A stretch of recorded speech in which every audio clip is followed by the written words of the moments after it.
What is up, guys? How we doing? So Tom Vial, we were wondering what he was going to do, and most of us just assumed that he was locked in with a 450 contract for KTM next year. Looks like that's not true. And with Tom's situation, it changes so many other people's situation. I'm going to tell you how that went. And does that mean that Tim Gajser just got fired? And I want to talk about how the Canadian Nationals and the USA Nationals, it is hard to make a living as a professional racer, and these two series aren't doing our riders any favors. But hey, if you're sore, you got some aches and pains, I'm telling you, try Nano-Xtreme. This stuff is so good. Put it on whatever's hurting. It is by far the best pain solution that I've ever used. I strongly recommend it. Head over to Nano-Xtreme, use code COOKSY and get free shipping. So have you got an event that's gonna be held in the heat? I mean, it's summertime. It's so hot in this heat. Loretta Lynn's, Redbud. Do yourself a favor and do a 30-minute consultation with Coach Rob Beams. He's got a lot of little things that you really should know about your body before you compete in a long, hot day. So click the link or scan the QR code on the screen here and get your consultation with Coach Rob. Alias MX Gear has dropped their 25.5 gear, and this is their lightweight summertime stuff. It's out, it's available to be ordered, and it will go fast. So head over to Alias MX and get your new gear. You need people like me so you can point your fucking fingers and say, that's the bad guy. So there was a lot of questions with Tom Vial, the two-time Supercross champion, the two-time MX2 champion, but he's really kind of stunk it up outdoors here in the United States, and everyone's wondering, I mean, he won those Supercross titles, but he didn't exactly do it in dominant fashion. And now he's pointed out of the 250 class in Supercross, so he has to go to a 450. It was rumored that he had a contract for KTM. Apparently that's not true, guys. HRC came knocking with a huge money deal to take him back to the GPs. Apparently, whatever contract agreement that KTM and Tom Vial had about him riding that third year on the 450 after he pointed out of the 250 class, well, it didn't seem to mean much because it looks like Honda has come knocking, and while I don't know if it's completely done, where there's smoke, there's fire, and I really do believe that he will end up on Honda and he will be racing the GPs. And what's interesting about this is I was like, well, great. So he rides Supercross for 2 years. What does he do with that skill? Because that's what he got better at. He seems to have got worse in outdoor racing, but at Supercross, he made gains. They don't do that in Europe, right? No, not true.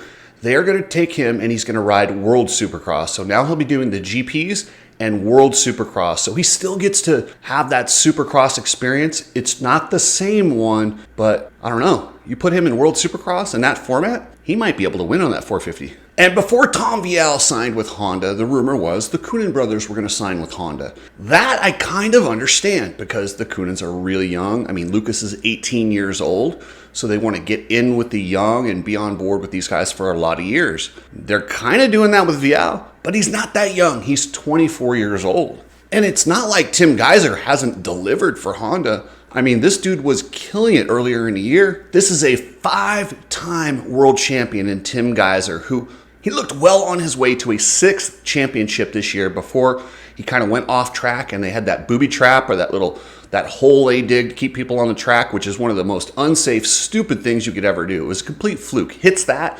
dislocates his shoulder, has to have surgery, and he's out for the season. Not only the season, now he went from just dominating to he's getting fired, and they're bringing in a young guy to replace him in Tom Vial. My first thought was, yeah, I kind of see that. He's getting old, right? What's Tim Gajser, like 32, 33 years old? Nope. Tim Gajser's only 28 years old. So you're trading in a guy on the top of his game at 28 years old for a 24-year-old? That doesn't seem like you're getting that much younger. And who thinks that next year in the GP series, if you have Tim Gajser and Tom Vial head-to-head, who would you pick? Personally, I think this move is absolutely insane by Honda. I don't know why they would do that. Why they wouldn't want to re-sign Tim Gajser, I'll never know. But there are plenty of teams that do want to re-sign Tim Gajser. And I was told that Honda made him an offer. It was one of those token offers. We know you're not going to accept this, but if you want to ride for us, you can do it for this, this petty cash. So now we have to ask, where is Tim Gajser going? And it sure looks like Ducati is just backing up the Brinks truck and they are going to bring the money and hire Tim Gajser for next year. And I don't know how I feel about this move for Tim Gajser. I say take the money whenever you can get it as a racer, and if they're going to pay you enough money, go ride that bike. I mean, this dude is lined up to win world championships, and when he's healthy, he can beat anyone on earth, and he looked like he was by far the best guy in the series this year until he got hurt. We're going to find out exactly how good that Ducati is, because Tim Gajser, we know, can win races. If he gets on that bike next year and rides around in 4th, 5th, 6th place, I'm sorry, it's not Tim Gajser. This dude goes out there and goes full send. If he goes out there and wins, we're like, okay, well, it wasn't the bike, it was Jeremy Seewer. That's assuming that he does sign with Ducati, and I think he will. But I mean, at 28 years old, he's young, and they don't burn him out like they do over here. They've got the GP series. It's very long, but they give these guys a big off season. I truly think your athletic prime, especially for the GPs, is probably 25 to like 36 or 37. I mean, we're talking 5, 6 more years of high-level riding by Tim Gajser, and they're already replacing him for a guy who's only 4 years younger than him and hasn't really done anything on a 450. And while I sure like Tom Vial, I just don't think he's on the level of Tim Gajser, and I can't imagine why HRC would throw all that money at Tom Vial instead of re-signing Tim Gajser. I don't understand that. I really don't. Maybe they have a reason. Maybe I'm wrong. I haven't been following the GPs for the last few years as close as some of you guys have. I've been watching it really close this year, and I'll be honest with you, I don't see it. And if I was at Honda, I would have tried everything I could to get Tim Gajser back, because I think once that shoulder's in place, dude's a 5-time champ, and there was no reason to think he wasn't going to get his 6th if it wasn't for that freak accident where when he hit something that shouldn't even have been on the side of the track. That wasn't his fault. And then for the EMTs not to be able to get it popped in place, it was a freak accident. And it sucks that is essentially, that mistake there is costing Tim Gajser his ride at Honda. But with Tom Vial leaving, that opens up some new opportunities. So KTM, they've committed to Eli Tomac and Aaron Plessinger for the 450s next year. And then in the 250s, they have Julian Beaumer. That's it. Reigning MX2 champion Kai de Wolf has been very vocal about wanting to come over here, wanting to race Supercross, and he says he can ride Supercross. I don't know. A lot of these European guys say that, and then when they get to the whoops, they might get through them a couple times, but check them near the end of the main event. People said Prado could ride whoops. How'd that work out? And while Kai de Wolf is one heck of a rider, I mean, he's the defending champion, he's not even the best guy this year. Andrea Adamo and Simon Langenfelder have smoked him. They've smoked him. He will not be defending that #1 plate, so it seems kind of weird. But hey, you know what? Bring him on over. That will be fun. Maybe he can ride Supercross. But I just don't see that guy competing against the American riders. There's so many good dudes in that 250 class. I don't have a lot of high hopes for him coming over here and winning our outdoor championship. And he's too big. He's a guy that needs to be on a 450. He kind of reminds me of Garrett Marchbanks, Drew Adams, these guys who they're good on 250s, but they're giving up so much. You can't spot 40 or 50 pounds to a guy like Hayden Deegan or Cole Davies. It is just hard to be competitive giving up that much weight. And Kai de Wolf, I mean, he's not fat, but he's just a bigger guy. But Tom leaving and going back to Europe opens up a spot and some extra money to make sure Kai de Wolf does come over here. So you can expect Kai de Wolf to join Julian Beaumer on KTM's next year. Now, the KTM group, on the other hand, which would include the Husqvarna and GasGas teams, I don't know whether they're only going to fly one of those two brands next year. It might be GasGas, it might be Husqvarna. I've heard both. I don't know what it is, but we do know what riders they've lined up. They got RJ Hampshire and Malcolm Stewart on the 450s. They've got Casey Cochran, who unfortunately was out with that shoulder. He got another year to his contract, so Casey Cochran will be there. And they've signed Dax Bennick, and I really like this. Dax Bennick has been fast. He's been a really good 250 rider, but he's just had his moments. He had that concussion this year, and it really cut his season short. But I think the talent is there, and I'm glad. I think they're going to be happy with what they get out of Daxton Bennick, and I think he's going to be a guy that will be battling for podiums in Supercross consistently, and I'm predicting he will get his first win next year. Check out Ride Strapped, best goggles, glasses, shirts, just a cool company that I'm happy to be associated with. Head over to Ride Strapped, get your red pill shirt, get some sunglasses, just some cool stuff over there. Precision Transport, a family-owned shipping company that truly believes in customer service, the lost art of customer service. They'll give you tracking numbers, reasonable pricing. They're just good people over at Precision Transport. Hit up pretransport.com and they can get you squared away. So I'm a huge fan of Canadian motocross. I've watched the Canadian Nationals ever since Doug Dubach was heading up there. Yeah, John Sebastian Waugh. They've had some really good talent. I had Brian Coster, the famous announcer that yelled, "Oh shit!" I did the full show with him. We ran down all the Canadian stuff. So I really like it. And I want to go back to the glory days where so many American privateers would go up there and make a good living. And apparently this new Triple Crown series pays pretty well, but I don't understand it. I've been trying to figure out exactly how it works and how they pay the riders, and if privateers could go up there and make some decent coin. I don't think they can. They've got this stages where they're paying 2 or 3 rounds at a time, but they're paying to the teams. I don't quite understand it, and I don't know. And the talent pool beyond just a few guys it's a big drop off, and I'm wondering if it's because of that. So if any of you Canadian teams or riders want to hit me up and let me know, do I have something wrong? Is it paying really good and I don't know about it? Let me know what you guys think of the Canadian pay structure, but whatever they're doing, it's not drawing that second level. Like you've got Jess Pettis, Dylan Wright, and Phil Nicoletti, and then everybody else. I'm just curious why more of the guys that are, riding the American Nationals that get 20th to 40th aren't up in Canada trying to make some money. And it's kind of similar in the 250 class. There's not as big of a drop off, but you've got a couple really good guys, and then you got one really good guy. Preston Kilroy is absolutely dominating, and while I expected him to be good, I didn't expect this kind of domination. He's really leveled up, and I'm curious if riding this good in Canada will get him any opportunities back in the United States, but he's probably making pretty good money, riding for one of those top teams if they pay the team.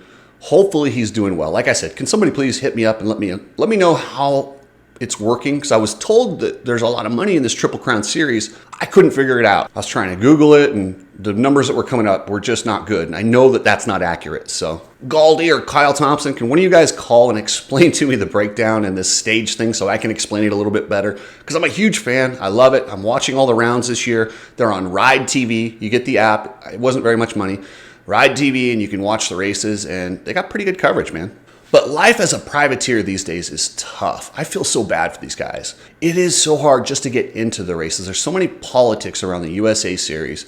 Not only do you have to, be qualified, get your license, pay all that money, now you don't even know if you're going to get accepted to the National. They accept 80 riders, and they don't have a set standard that they tell these guys exactly how it's going to work. They got whatever system they're using, scrap it. Have your set guys, say the top 40 from the year before, they're all in. Then you take another 10 that are GP or promoters that they want to put in, and you get down to where there's 15 or 20 spots left, and then say there's 90 guys. You have one session on press day, and you go for 5 minutes, and then the remaining 15 minutes, and that's how you get your remaining entrants for Saturday's race. None of this, let's draw. It's racing. Let's prove who's the fastest. Let's not just choose who's the fastest. All these locals at Southwick that didn't get in, they should have had an opportunity to race for a certain amount of spots. And I'm saying there's guys that should not have to be a part of this. Guys that run the whole series. Guys that are top in points. Guys who were top in points last year. GP stars, they should all be directly in, but those remaining 10 or 15 spots that they do in the 80-man field, those should be raced for. You're already having guys ride on press day. Just do a 15-minute session, do a 5-minute warm-up and a 15-minute session with the transponders, and go on time and time alone, and that will get you the remaining participants for Saturday's event. That's it. And you know what? MX Sports will get to keep the extra entry fees, so you get to make even more money. But at least guys can say, hey, I got in on time. I got in on my own performance. Yeah, I wasted my money and I wasn't good enough. They have something to hang their hat on. Racing is about being the fastest and earning your way to the top spot, not being gifted it by the promoter being nice to you. And these guys spend thousands of dollars hoping that they'll just get accepted into these events. It'd be a heck of a lot better if they could race their way in on, just on press day. But I'll tell you what, if I was a privateer in this era when you really can't make any money racing the Nationals or even Supercross, your best bet is to possibly break even. Man, I would be, if you guys missed the Big Hill Jam in Oregon this weekend, that's on you, man. That's easy money. Josh Hill's there. They're going to have a pro purse. They're going to have best whip. They have all sorts of cool stuff and opportunities for you guys to make money riding your dirt bikes. So privateers that are broke, if you're not going to the Big Hill Jam, you're not going to get much sympathy from me. That when you have events like this one, when you have Glenn Helen giving away all the money they did, you guys out there in that middle tier privateers trying to make money, you have to support these people, because when the bigger those events get, the more pressure it puts on the AMA series to treat you guys a little bit better. So support the competition and make it better for everybody. So go hit the Big Hill Jam this weekend, guys. Anyway, that's it for today. We got Red Bud this weekend. I'll be back and I'll give you guys kind of my thoughts on it. Chase Sexton's returning. Can Deegan continue his dominance? Yeah, probably. I want to thank all you members. You guys are the best. And I randomly picked a member for June, the giveaway, Coach Rob's Energy Fuel Pack. Rod Freeman, you're the man. You got that Energy Fuel Pack. Email me your information. I'll get that over to Coach Rob and we'll get your Energy Fuel Pack sent to you. And everybody is entered to win the XQi3 electric motorcycle from New Power Sports. I'm telling you, I've had so much fun riding this damn thing. Anyway, yeah, you're all entered. I appreciate you guys a ton, and I will catch you later. I am just a witness, 'cause I know who killed motocross.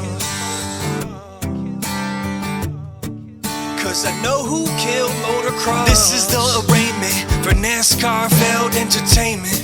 I am just a witness, but I gotta make a statement. I speak for the people, 'cause we can't remain complacent. The illegals hell American motorcycle racing. The devil is a wingman, his name is Rob Dingman. He wanna kill the future of the moto kids in dreamland. How selfish do you gotta be? Treat us like cheap property. Package us up and sell the whole sport to a monopoly. This is very legal, they don't care about the people. It's like NASCAR and Jordan, man, this practice is deceitful. Private entities manipulating what we love. The DMG extorting the AMA, a bunch of thugs. This happened to Planet Fitness, the dark side of business. Rest in peace to motocross, 'cause I will never forget it. And I will never forget it.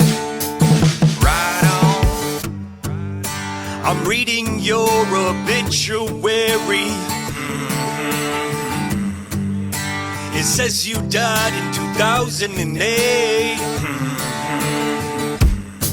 I guess selling souls is a business. 'Cause you gave it all away. But your cause of death was suspicious. Lord knows your soul was lost. I am just a witness, 'cause I know who killed